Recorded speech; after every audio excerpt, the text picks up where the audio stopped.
আমার ঘর বাড়ি ভাষায় আনিল ইষ্টরে বন্যায়। সহজানে বিষণ্ণতা। হ্যালো ভাই বাবিরা, welcome to our brand new video. তো তোমরা সবাই কেমন আছো? আশা করি তোমরা সবাই ভালো আছো। তো বর্তমান যে পরিস্থিতি, আমাদের উপরে ভারতরা যে দাদাগিরি দেখাইতেছে, এই দাদাগিরি বন্ধ করার একটা মাত্র উপায় আছে, আর ওইটা হচ্ছে ভারতীয় যত পণ্য আছে, আগে তো ওইগুলার সবাই বয়কট করছিল, এখন শুধু ভারতীয় পণ্য না, অল ভারতকে আমরা বয়কট করব। আমরা পুরা ভারতকে আমরা বয়কট করব।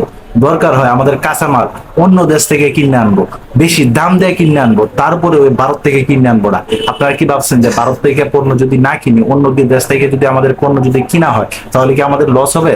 না, মোটেও আমাদের লস হবে না। কারণ আগে যে ফেসিবাদীদের সরকার ছিল, ওই সরকার যে চাটুকারিত করে যে টাকা খাইছে, ওই টাকা অন্তত এখন আমাদের এক্সট্রা লাগবে না, তার জন্য আমাদের এখন আর লস হবে না। ভারতের এয়ারলাইন্স বলেন, ভারতীয় পণ্য বলেন, সব কয়টারে বাঙালি একবারে বয়কট করো, তাহলে দেখবা ভারতীয় দাদারা ক্ষমতা হয়ে গেছে গা, একবারে জয় বাংলা করে ছেড়ে দেবো ভারতীয়দের। এই যে একটা পরিস্থিতি, যখন আমাদের পানির সময় হয় তখন আমাদেরকে পানি দেয় না, আর যখন আমাদের পানির প্রয়োজন হয় না তখন আমাদের পানি ছেড়ে একবারে বাসায় দেয়। কি এটা কি মামা বাড়ি আবদার পাইছেন?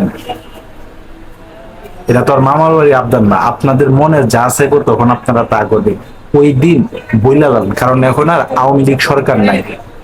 আওয়ামী লীগ সরকার আপনাদেরকে তলে তলে অনেক দিছে। হাসিনা কথায় কথায় বলতো না যে আমরা ভারতীয়দের যা দিছি তারা জীবনেও কোনোদিন ভুলবে না, তার নমুনা তো আমরা দেখতেই পারতেছি। আপনারা কেমন বন্ধু রাষ্ট্র, তা এই মুহূর্তে আমরা অনেক অনেক প্রমাণ পাইতেছি। আপনারা যে কত ধরনের যে পাইতারা করতেছেন, তা আমাদের বুঝার আর বাকি নাই।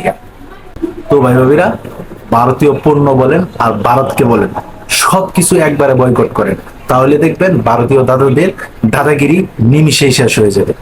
তো এই ছিল এখনকার মতো ভিডিও। তো সবাই ভালো থাকবেন, সুস্থ থাকবেন, কাছের মানুষটা ভালো রাখবেন। ধন্যবাদ সবাইকে, আল্লাহ হাফিজ।